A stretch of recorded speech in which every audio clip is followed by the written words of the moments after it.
The mansion had always been eerie, with its imposing structure and the thick growth of ivy that seemed to engulf it completely. But for Cassie, it had always been her dream abode. When she and her spouse Jack stumbled upon it, they knew that they had to own it. But something was amiss. As they started to renovate, peculiar things would occur. Tools would disappear or be moved, and Cassie could hear soft whispers in the dead of the night.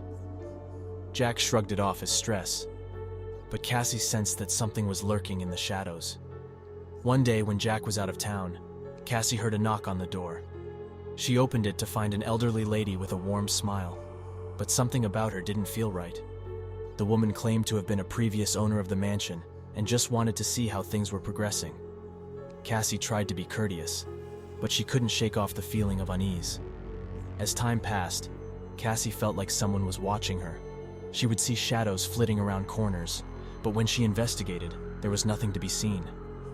One night, she woke up to find a figure standing at the foot of her bed. It was the old woman, but her eyes were empty and pitch black.